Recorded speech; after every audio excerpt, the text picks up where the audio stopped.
Hello everyone, today we are going to discuss about FINER framework.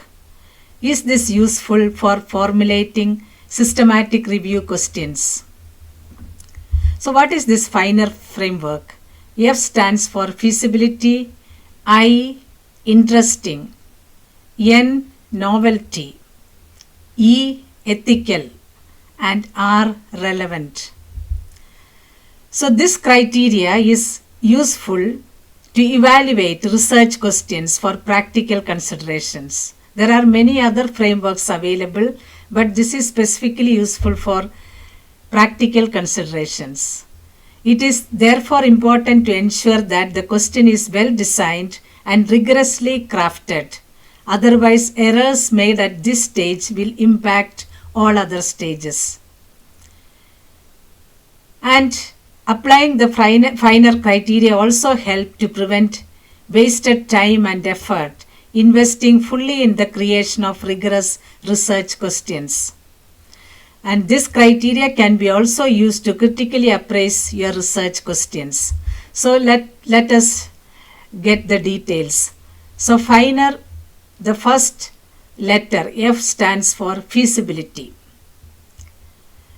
This is very important in conducting systematic reviews. An overly broad review question is a problem. There are many workload challenges when we retrieve unmanageable volume of literature. And it can exceed the team's capacity and cause the review to stall. There are quality challenges as well when we include highly diverse studies that are hard to analyze in depth. So to overcome that, we can also do a two-stage review process, like we can map the studies and then decide on in-depth synthesis. And huge volume of studies can also lead to vague, abstract findings with limited practical value. So when we try to synthesize a large volume of literature, it may not be useful. The results may not be useful or practical. So that is why mapping and then synthesis by framing a more focused question is more useful. Then team skills, database access, software access. These days we do systematic review using software. So these are also important feasibility consideration. And methodological and technical expertise of the team is very important, and support from institution is required to conduct a systematic review. Then the second aspect is I. I stands for interesting. The review question must be interesting. That it is important for the team motivation. Many systematic reviews lack dedicated funding, and projects often fail if the team isn't genuinely invested or interested. An interesting question keeps the team motivated to finish the work. And wider engagement is important here. Stakeholders and potential funders pay attention only if the topic matters to them.